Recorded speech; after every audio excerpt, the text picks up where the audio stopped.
มีค่าสำหรับตัวอ้ายบ่เคยที่ทำร้ายมัน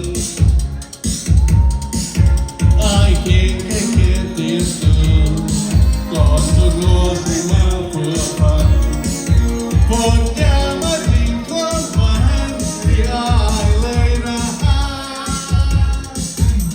บ่เคยดีใจกับใครทั้งหัวใจจะมีแต่เจ้าผู้เสพผู้เท้าบ่เคยได้หัวใจ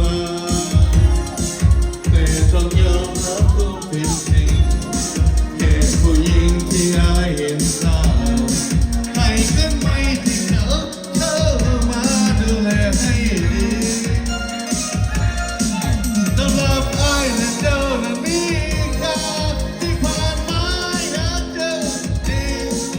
ให้เกียรติน้องเป็นผู้หญิงที่อ้ายนั้นรักจริงอยากให้ปากเล่นเธอว่าเป็นเธอต้องการสักครั้งก็ยังดีอยากให้รู้ว่าเสียงอย่างนี้อ้ายมีเหตุผล Come on, fantasy, let's have fun. Woo! Thank you, my friend from the Georgia.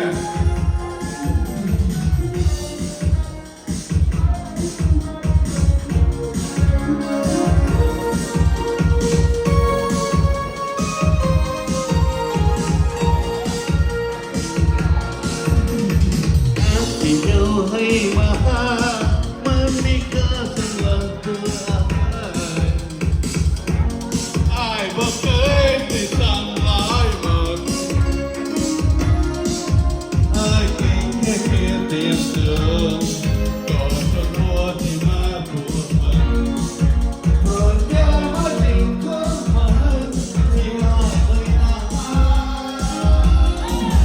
บ่เคยที่ใจกับใครทั้งหัวใจจะมีแต่เจ้าผู้เสพผู้สาวบ่เคยที่ผู้สาวแต่ต้องยอมรับความเป็นจริงคือผู้หญิงที่อ้ายเห็นค่าให้คนใหม่ที่เขาเข้ามาหาดูแลให้ดีสำหรับอ้ายนั้นเจ้านั้นมีค่าที่ผ่านมารักเจ้าให้เกียรติน้องเป็นผู้หญิงที่อ้ายนั้นมีอยากให้ปากให้เธอว่าเป็น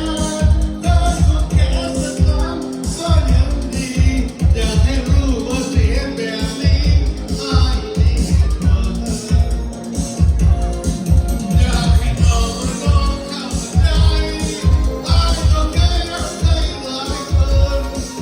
มีแต่เจ้าผู้เดียวหน้ามันเห็นแค่อ้ายเด้ออ้ายหักเจ้าบ่ได้อีหลีทั้งที่ใจนั้นมีแต่เธอยังหวังดีกับเราเสมอบอกเลยเปลี่ยนใจ